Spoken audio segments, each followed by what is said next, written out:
प्रसंग चल रहा है समुद्र मंथन। भगवान अजित श्री हरि जब देखा कि समस्त देवता परास्त हो रहे हैं दैत्यों से, देवताओं ने प्रार्थना की ब्रह्मा जी से, ब्रह्मा जी महादेव समस्त देवता भगवान श्री हरि से। तब श्री हरि ने कहा, इस समय गुरु शुक्राचार्य के प्रताप से देवता दैत्य बलवान हैं, उनको देवता जीत नहीं सकते, इसलिए पहले समुद्र मंथन हो, उसमें अमृत निकले और देवता पान करें, फिर विजय को प्राप्त होंगे। तो देवता लोग पहले दैत्यों के पास जाएं। राजनीति कहती है कि उनसे वो सन्निधि करें, संधि करें, उनके समीप जाएं, उनसे मित्रता करें, दैन्य होकर के अपना काम बना ले। देवता लोग निहत्थे होकर ग्रीवा झुकाकर दैत्यों के पास गए। पहले तो सेनापतियों ने बंदी बनाना चाहा, पर धर्म के रहस्य को जानने वाले महाराज बलि ने मना कर दिया और कहा, देखो ये संधि का अवसर है, ये देखो अस्त्र शस्त्र लेके नहीं आए। पूरी बात रखी गई समुद्र मंथन की। दैत्यों ने इशारे में कहा कि हां कह दो, क्योंकि इनको एक बूंद अमृत नहीं मिलेगा, हम सब छीन के पी जाएंगे। हां कह दिया गया। अब मथानी कौन बने? तो मंदराचल को 10,000 योजन स्वर्ण, तांबा और लोहा, 3 धातुओं से बना हुआ, 10,000 योजन ऊंचा। सब देवता दैत्य बड़ी ताकत लगा करके उखाड़े, वो फिसल गया। बहुत से दैत्य देवता अंग भंग और मृत्यु को प्राप्त हुए। देवताओं ने भगवान का स्मरण किया, गरुड़ पर सवार होकर अजित भगवान उपस्थित हुए। मंदराचल को एक हाथ से उठा के गरुड़ पे रखा, अमृत दृष्टि से समस्त देवता और दैत्यों को पुष्ट किया। अब समुद्र में मंदराचल विराजमान किया गया। बहुत सी औषधि लता जो जो भगवान ने कही सब उसमें डाली गई।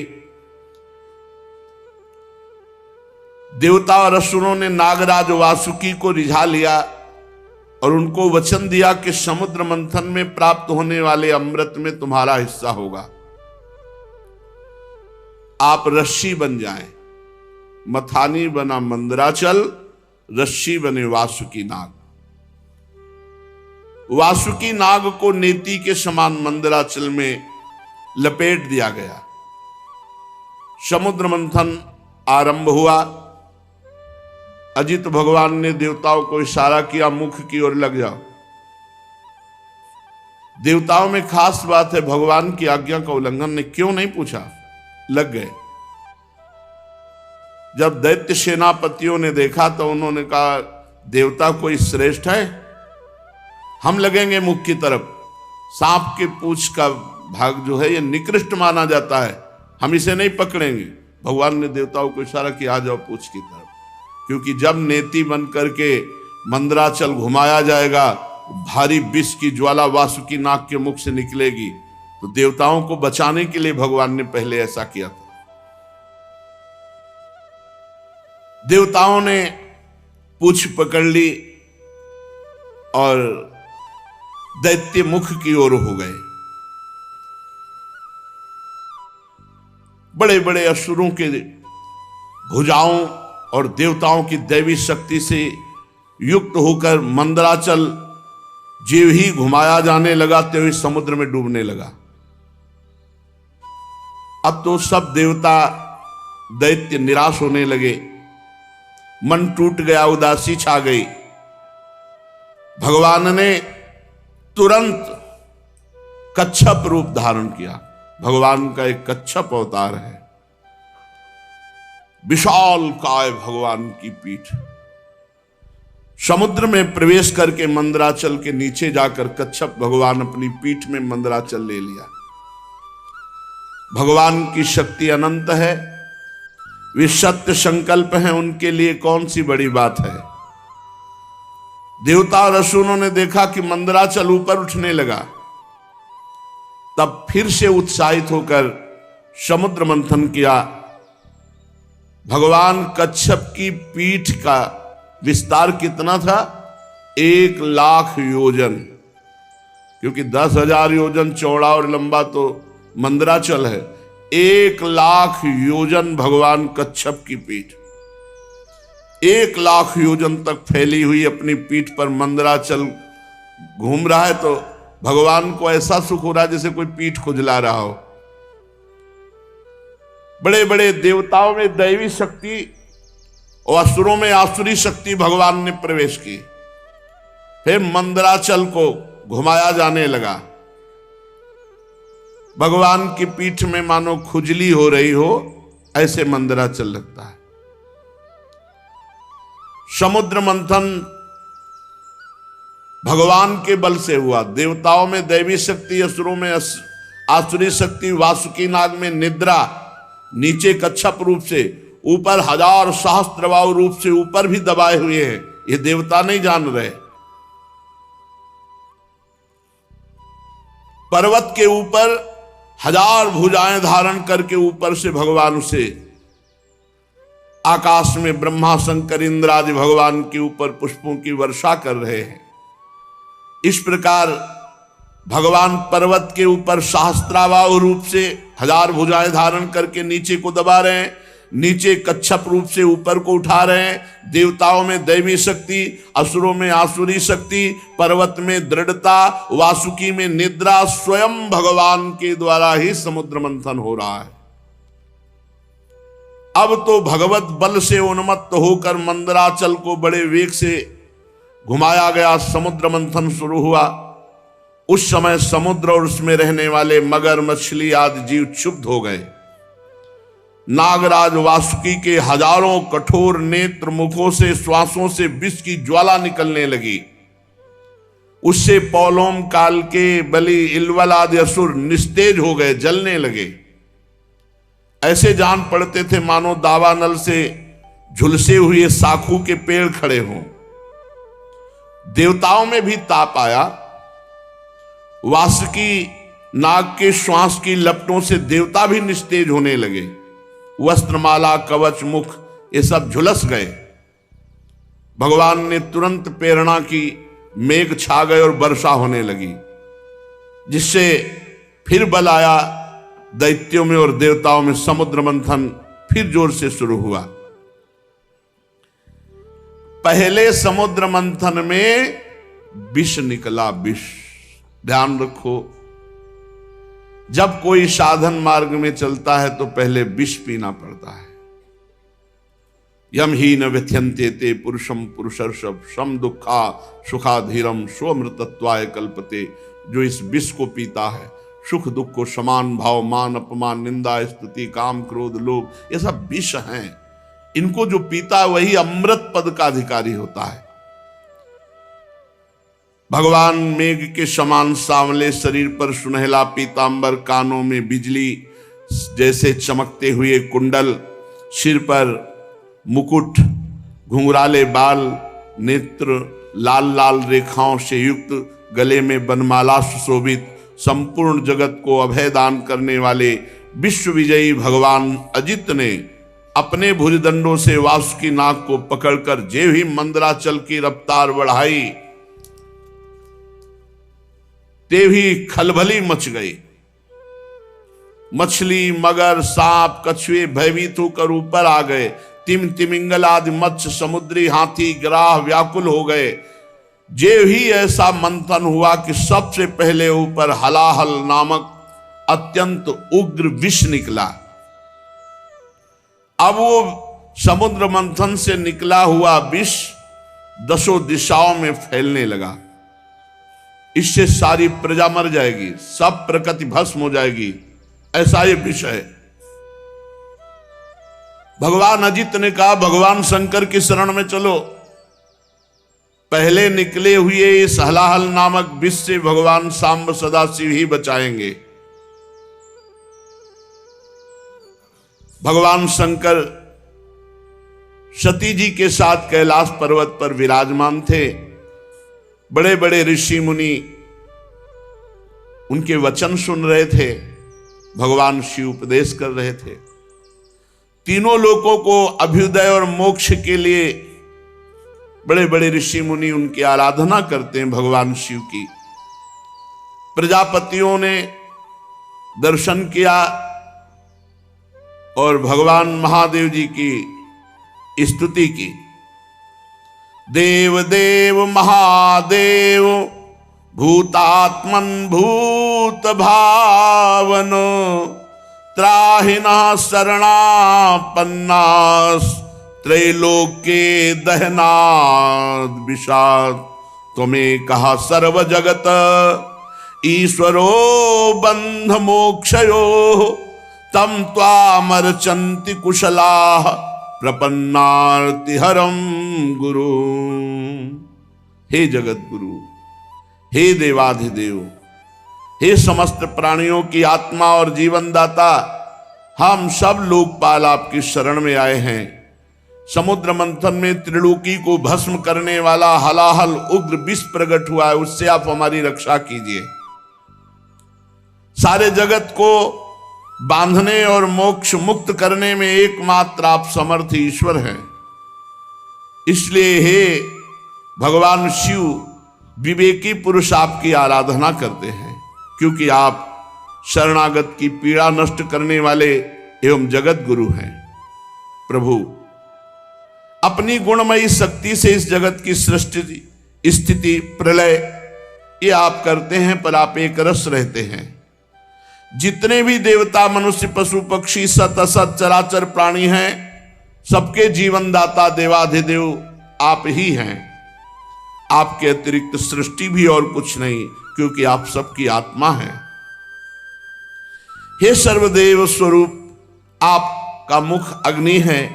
तीनों लोकों के अभ्युदय करने के लिए हे शंकर, ये पृथ्वी आपका चरण कमल है। आप अखिल देव स्वरूप हैं। ये काल आपकी गति है, दिशाएं कान हैं, वरुण रसेंद्री हैं, आकाश नाभ है, वायु श्वास है, सूर्य नेत्र है, जल वीर है। आपका अहंकार नीचे ऊंचे सभी जीवों का आश्रय है। चंद्रमा मन है। प्रभु स्वर्ग आपका सिर है। वेद स्वरूप भगवान समुद्र आपकी कोख है। पर्वत हड्डियां हैं। सब प्रकार की औषधियां, घास आपके रोम हैं। गायत्री आदि छंद आपकी सातों धातुएं हैं और सभी प्रकार के धर्म आपके हृदय हैं। हे स्वामिन, सद्योजात आदि 5 उपनिषद ही आपके तत्पुरुष अघोर, सद्योजात, वामदेव, ईशान नामक 5 मुख हैं। प्रभु, इस कार्य कारण जगत से परे, माया से परे आप हैं। आपकी महिमा को ब्रह्मादि भी जानने में समर्थ नहीं। हम लोग तो केवल आपके इस लीला बिहारी शिव रूप को देख रहे हैं, आपके परम स्वरूप को हम नहीं जानते। हे महेश्वर, यदि आपकी लीलाएं अव्यक्त हैं, फिर भी संसार कल्याण करने के लिए परम कारण स्वरूप आप लीला करते हैं। प्रभु, आप प्रजा बड़े संकट में है, इस हलाल विष का कुछ इंतजाम कीजिए। भगवान शिव ने कहा सती जी से, देवी, ये बड़े खेद की बात है कि समुद्र मंथन से कालकूट विष निकला और प्रजा बड़ी दुखी है। इसलिए हमें समस्त प्रजा की रक्षा करनी चाहिए। मेरा कर्तव्य है, ये मेरी शरण में आए हैं, मैं इन्हें निर्भय कर दूं, क्योंकि जिसके पास शक्ति है, सामर्थ्य है, तो आए हुए शरणागत के दुख को मिटाना उसका धर्म बनता है। अगर अपने प्राणों की भी बलि देनी पड़े तो दे देना चाहिए, पर शरणागत को विमुख नहीं जाने देना चाहिए, उसकी रक्षा करनी चाहिए। कल्याणी,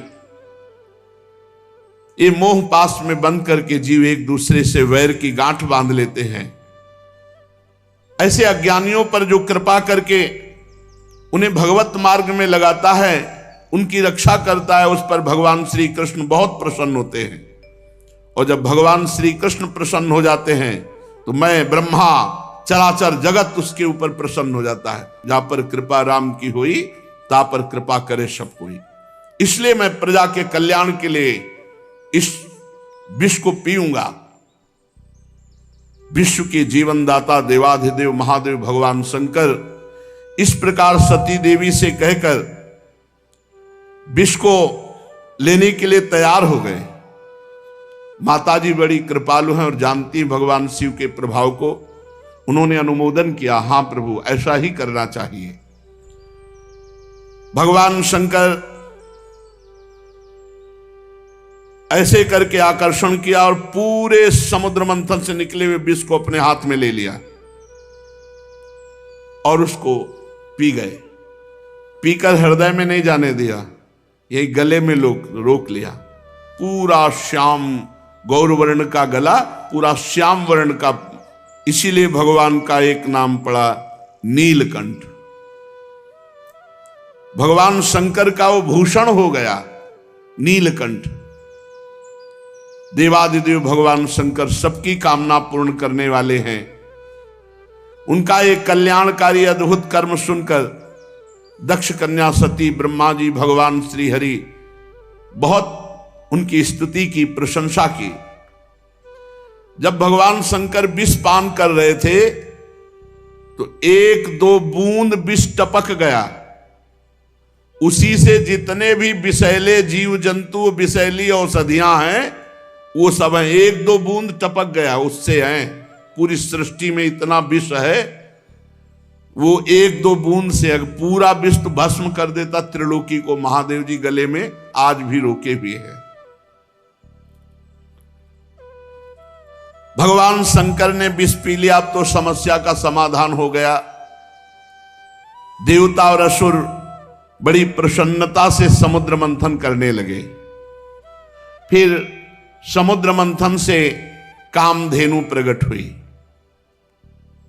कामधेनु समस्त कामनाओं को पूर्ण करने वाली है।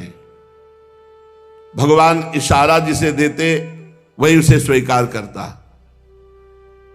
भगवान ने देवताओं को इशारा किया, कामधेनु देवताओं ने ले ली, जो ऋषियों के अग्निहोत्र के काम में आएगी। ब्रह्मलोक तक यज्ञ के उपयोगी पवित्र घी दूध आदि पहुंचाने के लिए ब्रह्मवादी ऋषियों को देवताओं ने कामधेनु प्रदान की। इसके बाद उच्चैश्रवा नामक घोड़ा निकला। उसे महाराज दैत्याधिपति बलि जी को दिया गया। वो चंद्रमा के समान श्वेत वर्ण का। इंद्र ललचात हो गए पर भगवान ने रोक दिया। महाराज बलि को उच्चैश्रवा मिला। तदनंतर थोड़ी ही देर बाद समुद्र मंथन के ऐरावत नामक हाथी निकला। बड़े बड़े 4 दांत, उज्जवल गोरे वर्ण का, कैलाश के समान। देवराज इंद्र को दिया गया ऐरावत हाथी। फिर कौस्तुभ मणि समुद्र मंथन से निकली। देवता और दैत्य दोनों ने मिलकर वो मणि भगवान श्री हरि को पहनाई। जो वक्षा स्थल में कौस्तुभ मणि विराजमान है, उस समुद्र मंथन से प्रकट हुई। इसके बाद स्वर्गलोक की शोभा बढ़ाने वाला कल्प वृक्ष वो देवताओं ने ले लिया। ये कल्प वृक्ष जो कामना करे वो पूर्ण कर देता है। इसके बाद अप्सराएं प्रकट हुई, जो सुंदर वस्त्रों से सुसज्जित, गले में स्वर्णहार पहरे हुए रंभा आदि, अपनी मनोहर मुस्कान, चाल विलास भरी चितवन से देवताओं के भी चित्त को चुराने वाली तो देवताओं को दी गई। अप्सराएं देवताओं को दी गई। कल्पवृक्ष देवलोक में। इसके बाद शोभा की मूर्ति स्वयं भगवती लक्ष्मी देवी प्रकट हुई समुद्र से। ये भगवान की नित्य शक्ति है। जे भी वे प्रकट हुई तो बिजली किसी कांति छा गई, 10 दिशाएं चकाचौंध हो गई। ऐसा सौंदर्य, ऐसा उदार स्वरूप, ऐसा रूप रंग कोई भी नहीं था जो ये ना चाहता हो कि लक्ष्मी जी हमें मिले। आज भी सभी चाहते हैं लक्ष्मी जी हमें मिले। देवता, असुर, मनुष्य, कोई भी ऐसा नहीं था जिसके हृदय में ये चाह ना आ गई हो कि लक्ष्मी जी हमें मिले। तत्काल इंद्र अपने हाथों से उनके बैठने के लिए विचित्र सिंहासन ले आए। श्रेष्ठ नदियों ने मूर्तिमान होकर के अभिषेक के लिए सोने के घड़ों में भर भर कर पवित्र जल ला दिया। पृथ्वी ने अभिषेक के योग्य सब औषधियां दी। गौओं ने पंचगव्य और बसंत ऋतु ने चैत्र वैशाख में होने वाले सब फूल फल उपस्थित कर दिए। इन सामग्रियों से ऋषियों ने विधि पूर्वक लक्ष्मी जी का अभिषेक किया। गंधर्व गान कर रहे हैं, अप्सराएं नृत्य कर रही हैं, बादल सदे होकर मृदंग डमरू ढोल नगारे नरसिंगे शंख वेणु वीणा ये जोर जोर से वाद्य बजा रहे हैं। भगवती लक्ष्मी देवी का अभिषेक हुआ और सुंदर पोशाक धारण की हुई सिंहासन पर विराजमान हैं। दिग्गज कलशों से उनका स्नान करा रहे हैं। वेद में ब्राह्मण वेद मंत्र पढ़ रहे हैं। समुद्र ने पीले रेशमी वस्त्र उनको पहनने के लिए दिया। वरुण ने वैजंती माला समर्पित की। प्रजापति विश्वकर्मा ने भांति भांति के गहने दिए। सरस्वती जी ने मोतियों का हार, ब्रह्मा जी ने कमल, नाग ने 2 कुंडल अर्पित किए। इसके बाद लक्ष्मी जी कमलों की माला लेकर किसके गले में डालें चली। लक्ष्मी जी के मुख की ओर देखकर जब वो मंद मंद मुस्कुराती हुई चल रही थी, उनकी पायजेब बज रही थी, कोई ऐसा नहीं था जो ललचा न गया हो लक्ष्मी जी हमें मिले। पर वो चाहती थी जो हमें चाहे ना उसको हम वरण करें। निर्दोष हो जिसके हृदय में चाह न हो, उत्तम गुणों से नित्य युक्त हो, उसे मैं अपना आश्रय बनाऊंगी। लक्ष्मी जी ने देखा गंधर्व यक्ष असुर सिद्ध चारण देवता सब चाह कर रहे हैं। किसी को शर्त है, जो चाह न करता हो, निर्दोष हो, अविनाशी हो, नित्य हो, ये सब भगवान में है। वे मन ही मन तपस्वियों की तरफ देखकर कहा, इन्होंने क्रोध पर विजय नहीं प्राप्त किया। ज्ञान तो है परंतु अनासक्त नहीं है। कोई महत्वशाली है परंतु वो काम को नहीं जीत सका। किसी में ऐश्वर्य बहुत है पर वो ऐश्वर्य किस काम का जब दूसरों का आश्रय लेना पड़े। किसी में धर्माचरण है तो प्राणियों के प्रति प्रेम का पूरा वर्ताव नहीं। त्याग है पर केवल त्याग से ही थोड़ी मोक्ष हो जाएगा, तब तो बोध होना चाहिए। किन्हीं किन्हीं में वीरता है पर वो भी काल के पंजे के बाहर नहीं है। कुछ महात्मा ऐसे हैं जो विषयासक्त नहीं है परंतु अद्वैत समाधि में तल्लीन है। किसी किसी ऋषि की आयु बहुत लंबी है परंतु उनका सील मंगल मेरे योग्य नहीं। किसी का सील मंगल है तो आयु का ठिकाना नहीं। लक्ष्मी जी ने सबको देखा पर कहीं भी चित्त नहीं टिका। जब भगवान के ऊपर दृष्टि गई तो उन्होंने कहा, ये मुझे चाहते नहीं, ये हमें पसंद आए पर ये हमें नहीं चाहते। पर सोच विचार करके भगवान के ही गले में जयमाला डाल दी, अजित भगवान के, क्योंकि समस्त सद्गुण नित्य निवास करते श्री भगवान में। लक्ष्मी जी के एकमात्र आश्रय भगवान श्री हरि है। इसी से उन्होंने भगवान श्री हरि का वर्ण किया। लक्ष्मी जी ने भगवान के गले में नवीन कमलों की सुंदर माला पहना दी, जिसके चारों ओर झुंड के झुंड मतवाले मधुकर गुंजार कर रहे थे। इसके बाद लज्जापूर्ण भाव से देखा और सूक्ष्म रूप धारण करके भगवान के वक्षा स्थल में विराजमान हो गई, श्री लांछन चिन्ह के रूप में।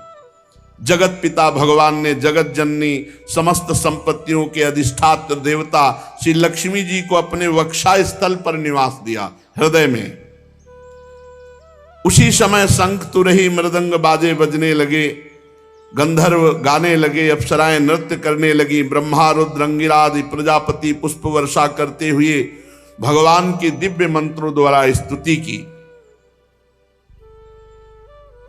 देवता प्रजापति प्रजा सभी की तरफ लक्ष्मी जी ने कृपा दृष्टि से देखा तो सब निहाल हो गए, सब आनंदित, सब सुखी हो गए। पर लक्ष्मी जी ने दैत्य और दानवों की उपेक्षा कर दी, तब वो बहुत उत्साहहीन हो गए और लोभी हो गए। भगवान ने समुद्र मंथन करवाया तो अब निकली बहुत ही सुंदर वारुणी देवी। भगवान ने इशारा किया देवताओं को, तो दैत्य एकदम लुभायमान हो गए सुंदर रूप देख के। तो वारुणी देवी दैत्यों के, ये शराब मदिरा ये राक्षसों के लिए है, इसलिए मना किया जाता है। तदनंतर देवता और असुरों ने अमृत की इच्छा से समुद्र मंथन किया, तो चंद्रमा प्रकट हुए देवताओं में से, चंद्रमा में। फिर समुद्र मंथन हुआ, शारंग धनुष प्रकट हुआ। फिर समुद्र मंथन हुआ, पांचजन्य शंख। तो शारंग धनुष, पांचजन्य शंख ये श्री हरि ने स्वीकार किया। अब जब समुद्र मंथन अमृत के लिए हुआ तो अजान बाहु, लंबी लंबी भुजाएं जिनकी, गला शंख के समान उतार चढ़ाव वाला, आंखों में लालिमा, शरीर का रंग बड़ा सुंदर श्यामला, गले में माला और सब प्रकार आभूषणों से सुसज्जित, चौड़ी छाती, ऐसे भगवान प्रकट हुए धन्वंतरी जी।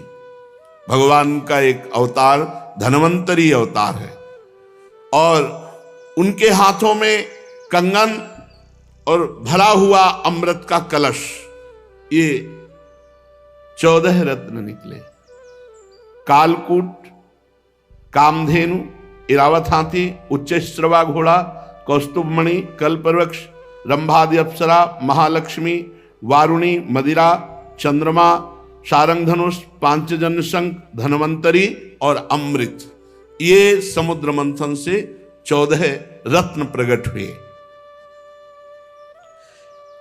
आयुर्वेद के प्रवर्तक यज्ञ भोक्ता भगवान धन्वंतरी, दैत्यों ने देखा कि उनके हाथ में अमृत कलश, आप तो किसी के आदेश की कोई परवाह नहीं, कूद पड़े और जबरदस्ती धन्वंतरी जी के हाथ से अमृत का कलश छीन लिया और भाग पड़े। ये अच्छा रहा कि पिया नहीं, भाग पड़े लेके कि सब एकांत में चलकर दैत्य लोग पिएंगे। देवता सब खिन्न हो गए कि प्रभु, खास बात जिसके लिए समुद्र मंथन हुआ वो तो दैत्य सब ले गए।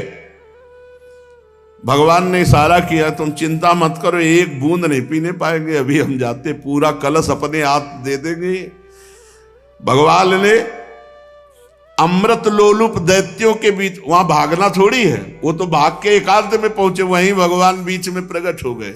वो मोहिनी रूप, नूपुर झनकारते, तिरछी चितवन, इतना सुंदर रूप की अमृत हाथ में, भूल गए अमृत भूल गए भाई।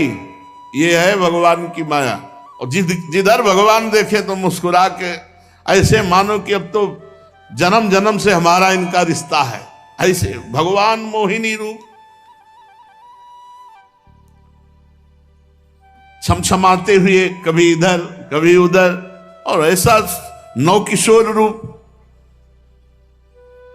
उस सुंदरी स्त्री को देखकर सोचने लगे कि अब तो सौभाग्य ही सौभाग्य हमारे उदय हो रहे।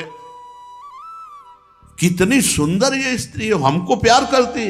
और जो दैत्य देखे, भगवान मुस्कुरा कर उस भगवान मोहित करना चाहे तो महादेव मोहित हो गए, दैत्य क्या है।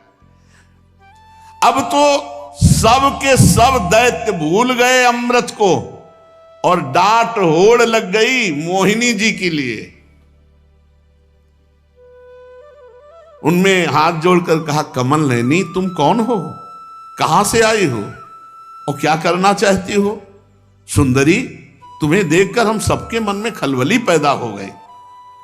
हम समझते हैं कि देवलोक में या दैत्यलोक में या सिद्ध गंधर्व चारण लोकपाल कहीं ऐसी सुंदरी नहीं जैसी आप हो। तुम्हें मनुष्य तो देख भी नहीं सकते। सुंदरी, हमें लगता है विधाता ने हम पर दया करके भेजा है। हम दैत्यों को महासुख देने के लिए तुम आई हो। माननी, वैसे तो हम एक जाति के लोग हैं, पर इस समय हम थोड़ा झगड़े पे आने वाले हैं, क्योंकि हम ये अमृत का कलश मिला है और हम आपस में लड़ाई कर बैठेंगे। तो सुंदरी, तुम ही अमृत पिला दो। भगवान कुछ नहीं बोल रहे। हम सब कश्यप जी के पुत्र हैं, तुम्हें हम अपना परिचय बता देते हैं और सगे भाई हैं। ये देवता लोग और हम दोनों के पिता एक ही हैं, कश्यप। ये अमृत का कलश लो और जैसा आप उचित समझो। असुरों ने जब इस प्रकार प्रार्थना की तो भगवान और जो स्त्री लुभावना चाल होती, चाल, मुस्कुराहट और चितवन से कटाक्ष करते हुए कहा, आप लोग महर्षि कश्यप के पुत्र हैं, पहले साफ बता दिया। हाँ कि हमारे ऊपर दोष मत लगा, हम पहले बता रहे। आप लोग अमृत के बांटने का न्याय भार हमारे ऊपर डाल रहे हैं। अरे विवेकी पुरुष उल्टा स्वेच्छाचारिणी स्त्रियों पर कभी विश्वास नहीं करते तुम्हें। और भगवान ये कहते हुए और मुस्कुरा रहे हैं, उनको लग रहा है कि मजाक कर रहे हैं। और भगवान सत्य बोलते, त्रिकाल सत्य, कि ये रूप हमने धारण ही इसीलिए किया है, मैं किसी की नहीं हूं, ना आज तक हमको कोई पकड़ पाया और ना कोई पकड़ पाएगा मोहिनी रूप में। भगवान और हंसकर तिरछी कटाक्ष मार करके कैसा भगवान स्पष्ट वर्णन कर रहे हैं कि फसला मत हमारे पे। परीक्षित जी मोहिनी जी की ये बात सुनकर दैत्यों के मन में आया कि मजाक कर रही है हमसे। उन्होंने हंस करके कहा कि देखो तुम कोई भी हो, ये ले अमृत कलश। कलश लिया और तिरछी मुस्कान से भगवान ने मुस्कुराते हुए मीठी वाणी में कहा, देखो यदि इतना विश्वास करते हो तो मैं उचित करूं या अनुचित बीच में टोकना नहीं। स्वीकार है? और मुस्कुरा दिया, बोले स्वीकार। बस बोले अमृत बांट दे ले दो, फिर देख पाओगे कि क्या स्वीकार किया है। बड़े बड़े दैत्य कुछ जहां शंका में होते कि यार पूरा अमृत उसके हाथ में दे दिया, तो मोहिनी जी उधर ही देखती, तो फिर वैसे मंत्रमुग्ध होके रह जाता, मंत्रमुग्ध होके दैत्य रह जा। अरे महाराज भगवान हैं, भगवान, उनकी माया ऐसी प्रबल है, देख लो।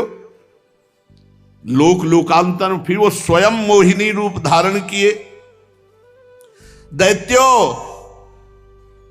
बड़ी बारीकी से मेरी बात समझो, मैं उचित करूं या अनुचित बीच में टोकोगे नहीं। अगर टोकना तो ले अपना अमृत कलश। नहीं नहीं नहीं, और मुस्कुराते जा रहे हैं। मुस्कुराहट भगवान की माया का प्रादुर्भाव हुआ है मुस्कुराहट से। सब दैत्यों ने कह दिया स्वीकार है। भगवान ने कहा हम भी स्वीकृत हैं, आपकी हैं। इसका कारण दैत्य मोहिनी स्वरूप के मूल को नहीं समझ पा रहे हैं, और देवता जान रहे इसलिए मोहित नहीं हो रहे। एक भी देवता मोहित नहीं हुआ मोहिनी रूप में, क्योंकि जान रहे हमारे भगवान है। तो देखो अमृत ऐसे नहीं मिलता। सब लोग पहले नहा के आओ, स्नान करो और पूजन करो, स्वस्तिवाचन कराओ, तब अमृत मिलेगा। सब नए नए कपड़ा पहन करके और कुशासन पर बैठो, और सबका हिस्सा पूर्व की तरफ कुश का हो। अब देवता दैत्य फटाफट स्नान करके, भगवान ने इशारा किया देवताओं को कि नहाओ कम, जल्दी नए कपड़ा पहन के बैठ जाओ आके। और दैत्यों से कहा पूरा स्नान सब। और भगवान नूपुर की झनकार करते हुए देवताओं की तरफ नहीं, दैत्यों की तरफ, किसी के भी ज्ञान का स्फुरण न होने पावे, सबको मंत्र मुग्ध किए। मोहिनी जी ने मुस्कान भरी चितवन से सब दैत्यों की तरफ कलश लेके निकली, बूंद नहीं पिलाया। आ रही हैं अभी। अब दैत्य तो इतना खुश हैं कि मोहिनी जी मिल गई। ये सुधरते हैं तो प्रियाजू के सामने ही सुधरते हैं। कर जो पीक दाली लिए खड़े याद, जो निकुंज बड़े सीधे, नहीं तो बड़े टेढ़े महाराज। ये बहुत टेढ़े हैं इनको। अब ये अगर सीधे कहीं मिलते हैं ना तो प्रियाजू के सामने, यहाँ वृंदावन में भोले भाले एकदम सीधे, एकदम महाराज जगत पिता भगवान हैं और वो मोहित कर रहे हैं। अब असुरों ने दृढ़ विश्वास करके भगवान के हाथ में अमृत कलश है, और भगवान बांटने के लिए पहले दैत्यों के सामने से निकले, पर वहां कुछ और बांट रहे हैं। मुस्कान चितवन देवता पूर्ण विश्वास किए हुए कि मैं भगवान की शरण में हूं, भगवान परम मंगल करेंगे। दैत्यों की तरफ से आ रहे भगवान, और उल्टा बैठाला, तुम इधर तुम इधर हूं। एक दूसरे की तरफ पीछे मुड़कर नहीं देखेगा। अलग अलग पंक्ति कतार बांधकर दल में बैठाल दिया, एक दूसरे की पीठ की तरफ। दैत्यों के पास से ऐसे गए मुस्कुराते हुए, और ये अमृत वो है जिसमें बुढ़ापा नहीं आता, कोई रोग नहीं होता, कोई शोक नहीं होता। अरे देवताओं को, पर वो भी भयभीत रहते हैं। और भगवान नाम रूपी जो अमृत पी ले तो भवरोग से मुक्त होकर देवलोक भी, जो जहां छोटा पड़ जाए, ऐसा आनंद देवलोक में क्या आनंद है। वहां तो पुण्य क्षीणे मृत्यु लोके विसंति भगवत धाम नामामृत राधा नाम सुधारसम। इसलिए लुभायमान मत होना इस अमृत से कि बुढ़ापा ना आएगा। या नहीं, मरने के लिए देवता भी तैयार हैं, मरना पड़ेगा उनको भी, क्योंकि जब प्रलय होती है तो ब्रह्मलोक तक समिट जाता है। परीक्षित असुर उमंग तो रहे थे, तो समझा कि जैसे हमारे आगे से कलश लेके निकल गए, ऐसे देवताओं के आगे से निकल के फिर शुरू हमारी तरफ से करेंगे। और पीठ की तरफ थे देवता, और वो इस पर विश्वास कर रहे थे कि मोहिनी तो हमसे सबसे ज्यादा प्यार करती है। भगवान ऐसा दर्शन कराए, और विश्वास करके चुपचाप बैठे रहे। मोहिनी जी में इतना प्रेम था दैत्यों का कि किसी की हिम्मत नहीं हुई कि टोक दे। भगवान ने देवताओं को इशारा किया, बिल्कुल लाइनबद्ध सब। एक दो तो हल्के से देखने की कोशिश पर भगवान मुस्कुरा के तिरछी दृष्टि भगवान की दैत्यों की तरफ, फिर वो शांत हो गए कि यार नाराज ना हो जाए मोहिनी जी। अब मोहिनी जी सबको अपने नेत्रों की दृष्टि में बांधे हुए और देवताओं को अमृत पिलाते चले जा रहे हैं। राहु ने देखा कि कुछ गड़बड़ है, कलश तो आधा से ज्यादा खाली हो गया और अभी पंक्ति देवताओं की चल रही, हमें लगता है दैत्यों को बूंद नहीं मिलेगा।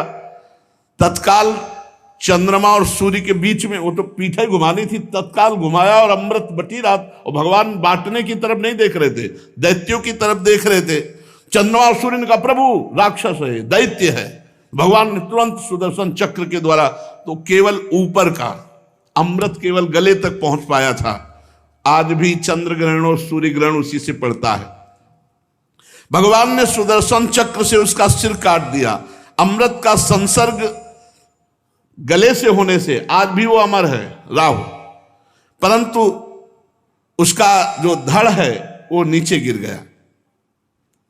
राहु पर्व के दिन पूर्णिमा और अमावस्या को बैर भाव से बदला लेने के लिए चंद्रमा और सूर्य पर आक्रमण किया करता है।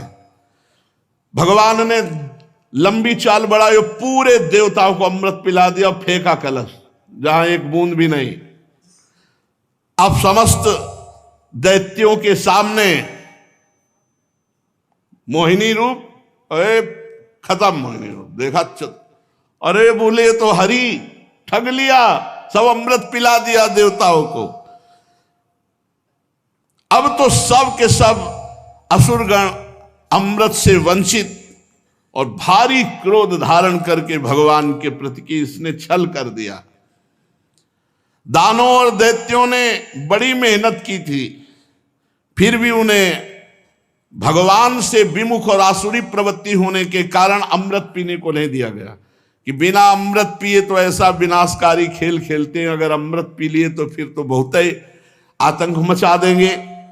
भगवान ने समुद्र को मथकर अमृत निकाला और अपने शरणागत देवताओं को पिलाया, और फिर देखते देखते गरुड़ पर सवार हुए, जय श्री राधे, चले गए। जब दैत्यों ने देखा कि मेहनत तो हमने भी की, सफलता शत्रुओं को मिली, तब उन्होंने बड़े बड़े अस्त्र शस्त्रों से देवताओं पर आक्रमण कर दिया। अत्यंत भयंकर संग्राम हुआ। देवता और दैत्यों की घमासान लड़ाई, इसी को देवासुर संग्राम कहते हैं। दोनों ही एक दूसरे के प्रबल शत्रु, विविध प्रकार के वाहनों से, विविध प्रकार के अस्त्रों से बहुत समय तक उनका युद्ध होता रहा, लेकिन अब वो जीत नहीं सकते क्योंकि देवता अमृत प्रिय हैं, इनको मरना नहीं है और उनको मरना पड़ेगा। जिसके साथ भगवान है विजय श्री उसी की होती है। देवराज इंद्र ने विजय प्राप्त की। भगवान का जो आश्रय लेते हैं, संजय जी से धृतराष्ट्र जी ने पूछा कि संजय वैसे तुम्हारे विचार से 7 अक्षौणी सेना पांडवों के पास और 11 अक्षौणी हमारे पास है, तो विजय तो वैसे सिद्ध हमारी ही होती है क्योंकि भीष्मादि महारथी। तुम्हारा विचार क्या कहता है? तो उनका यत्र योगेश्वरा कृष्णो यत्र पार्थो धनुर्धरा तत्र श्री विजयो भूतिर्धुवा नीतिर्मतिर्मम। जहां भगवान श्री कृष्ण है और जहां भगवान के शरणागत अर्जुन है वहीं विजय होगी। यद्यपि देवता बड़े बलशाली,